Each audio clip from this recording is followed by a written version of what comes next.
and welcome to Round Robin. I'm your host, Robin McCormick, with the City of Hampton's Communications and Marketing Department.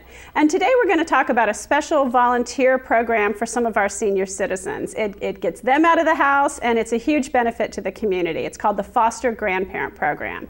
And my guests today are Jason Samuels and Diretta Glover, who run the program. And it is a regional program, right? I tend to claim it is Hampton's because you're based here, but what are the localities you serve? We currently serve the localities of Hampton, Newport News, James City County, Williamsburg, and York County, although Hampton is our primary sponsor. Okay. And this is partially or largely actually federally funded program. Yes. The federal government pays about 80% and the locality pays about 20%. Yes. So tell us, first of all, in a nutshell, what is the Foster Grandparent Program? The Foster Grandparent Program actually is a program that was created back in 1965 by the federal government, and it affords senior citizens age 55 and older the opportunity to serve their community. Many of the volunteers serve in the elementary school, Head Start centers, and faith-based program. It also is an opportunity for the volunteers to get out of their homes, as you indicated earlier, and which will help them with their social skills and also mentor and provide tutoring to students. So what kinds of things do they do? Like, give me some examples of what a foster grandparent might do.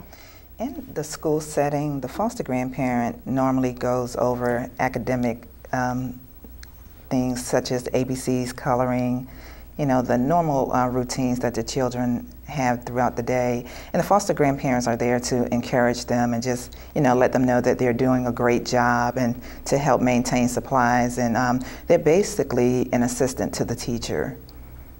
And I will say that is my familiarity with the program. When my kids were at Armstrong, there were a couple of, I think they even called them foster grannies, or, you know, and used their names, who would do, you know, reading, or kids who were maybe a little behind who needed a little extra. Exactly. And sometimes it was almost more emotional support for some of the kids as much as it was academic support. You know, kids who need a little extra help or encouragement or, you know, social needs as much as the academic. You are certainly correct. One of the great things about the Foster Grandparent Program, the foster grandparent is assigned 5 students that maybe... Oh, that's a little different than 5 students. Normally, in the past, the volunteer would actually work with majority of the classroom. With the classroom, that's my recollection. Exactly, but now the volunteers are more one-on-one focus with a child. So what happens once a volunteer is placed in a particular classroom, the teacher or the site supervisor, which could be the principal or the guidance counselor, may identify 5 students for that volunteer to work one-on-one each day. The volunteers are required to work a minimum of 20 hours per week. That's a big commitment. It is. You know, I shouldn't say work, I say volunteer, time. Yes, a minimum of 20 hours per week. And so let's talk about this work volunteer. And the reason that comes about is because it is a commitment, but also because there's a stipend. And we need to say how much that is so people don't get too excited. It's not minimum wage. Jason, how much is it? The volunteers are provided a stipend of $2.65 per hour. In addition to the stipend that the volunteer receive, they also receive a transportation stipend, which is $55 per month to offset the cost of transportation, which would be fuel.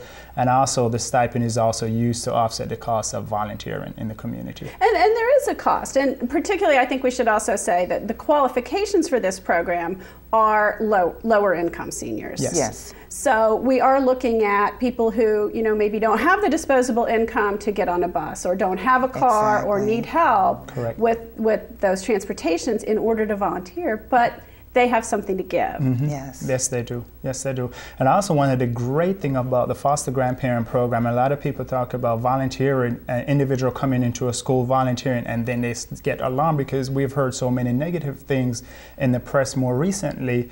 But I just want to make the community aware that all of the volunteers that come in the program receive 40 hours of training prior to being placed at their site.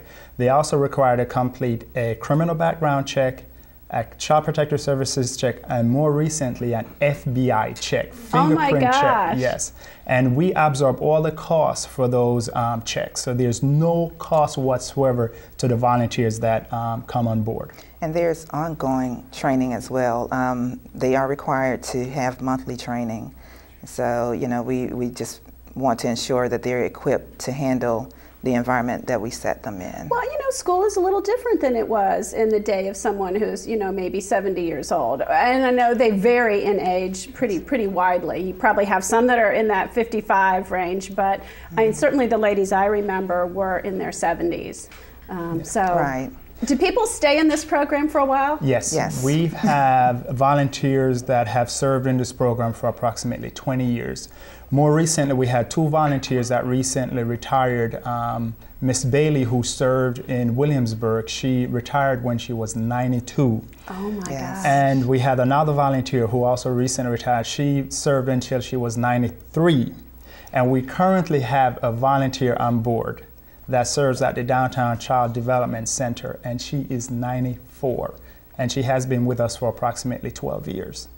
It's just so amazing to be able to take advantage of what these people have to give, but also for them to stay. I mean, I know the foster grandmother I worked with, you know, she wanted to give, and it was good for her to get out of the house and have social interaction, because at that age, you know, so many of your peers aren't around, and you know, it's a different lifestyle, and our seniors can become isolated and feel unimportant. Yes, yes.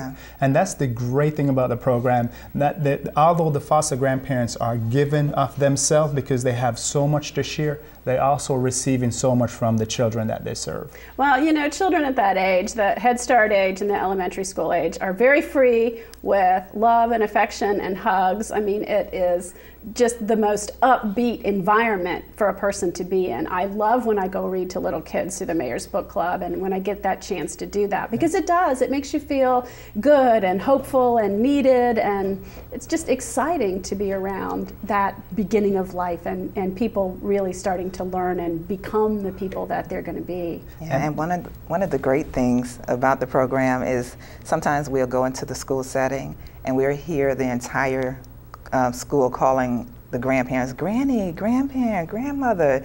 You know, they just address them as grandmother because they've drawn, you know, such an affection towards them. And so, you know, I love to hear that. I love to hear that. It makes the grandparents feel really needed. So now I'm going to go out on a limb and ask about your gender statistics, because the ones I knew were both grandmothers, and certainly women live longer traditionally than men. Would you say you're 3/4, 1/4? I mean, what do you think? Less. I would say 85% of our program is composed of women. I'm not surprised. Yeah. Actually, I mean, it's even higher than that. I would approximately say 95% of our volunteers are women and 5% are male. Now, I wonder, some of that's the age demographic, but some of it might also be the working with young kids has been a more traditionally female role in our society, at least. Yes. So you also mentioned that they work with faith-based organizations. What kind of groups do they work with, and is that a similar role? Yeah, they serve a similar role in the faith-based community, especially in a nonprofit. Once again, the volunteers are they have to serve in a nonprofit capacity. Okay. And they do basically the same thing. They provide that academic assistance and tutoring, serving those children that are in the pre-kindergarten and the faith-based community, are the elementary age students in the faith-based community. Okay, so it really is the same thing. It's just a matter of who's running the program. Exactly. Whether it's a nonprofit like the Downtown Hampton Child Development Center, or whether it's the public schools. Exactly. Do you need people to sign up for this program? We would love to welcome anyone who's interested, yes. We are currently accepting applications. And so if they're interested, they could just give us a call, because we do have more information to share. Would you like me to? Yeah, go ahead and tell us that number. And hopefully we'll put it on the screen so people have time to write it down. Okay, the number is 757-727-1452. And when they call, we can give more information and, you know, go more in detail about the qualifications at that point. And so maybe, you know, I'm sitting at home watching this show, and either I'm in that age demographic, or I know somebody, you know, who is maybe a neighbor, maybe a parent. I mean, in this society, especially, you know, Hampton is such a military area, and that's a huge benefit in that we have very young, active retirees. Yes. But it also is, you have to form a different sort of community, because so many people don't have, you know, young families don't have parents or grandparents here. Exactly. They don't have that network. Right. And so if their kids in school have access to that same kind of role, it helps enrich those lives as well. Definitely. It does. Yes, it does. And many of our children that are at risk may not have a grandma or grandpa at their home currently residing with them. Grandma, because this is such a transient community, because we have a large military population, those volunteers can then serve as a surrogate grandma and grandpa. Yes. Now I see that both of you are pretty passionate about what you do. Yes. So let me start, Diretta, with you. What brought you to this organization, and what do you get from making these connections? I was attracted to the Foster Grandparent program because my grandmother played a huge role in my life, and I knew the impact and the wisdom of a senior could impart into a child. And when I found out about the Foster Grandparent program, I just wanted to be a part of it. And it hasn't failed me. The seniors that I work with, oh my goodness, the children love them. The teachers love them. When they get ill, we get calls at the office all the time asking, when is grandmother, when is grandfather, so-and-so is coming back, because, you know, we really need them, we really miss them. And so that's what attracted me to the program, just knowing the huge impact that a senior could have in the life of a child. That's wonderful. And Jason, what about you? Like Diretta, I was also raised by my grandparents. I've been the program director for approximately 6 years. I've been a social worker, so all my background has been in the geriatric field.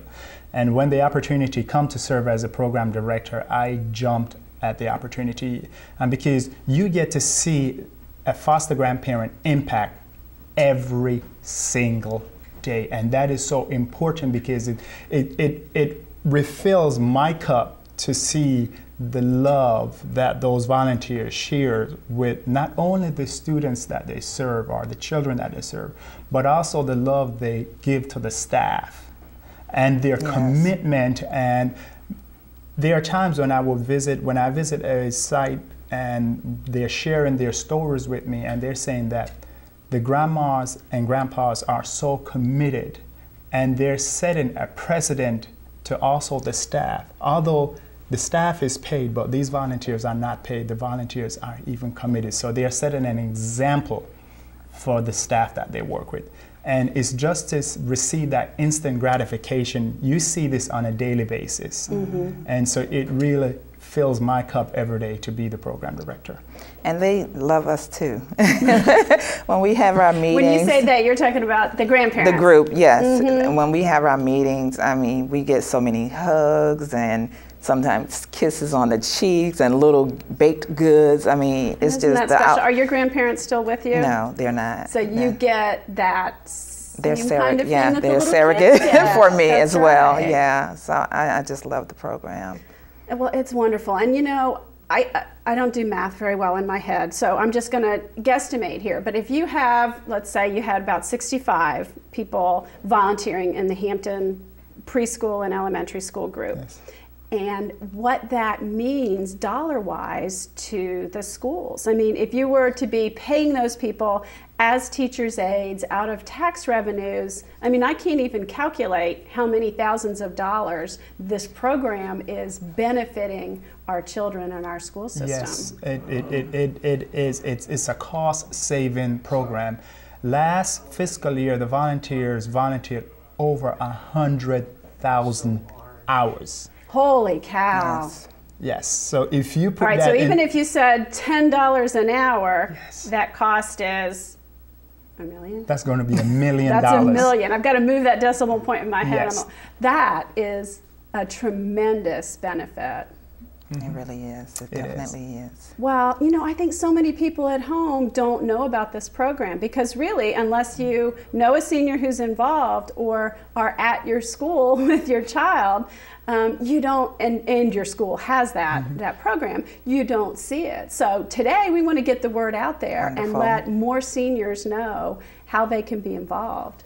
Wonderful. Yes.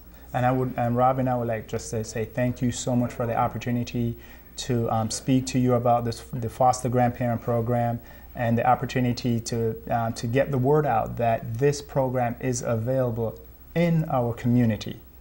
Well, that's wonderful. I hope that people, you know, who are watching this think about whether they have the time to volunteer and can qualify for this program. And if you have time but don't necessarily qualify for this program, still call your elementary school. They would love to have you. But specifically, let's look for some seniors who could benefit from this program and the training it provides and the interaction and the $1 million that it saves our local school systems from paying for this increased presence in the schools.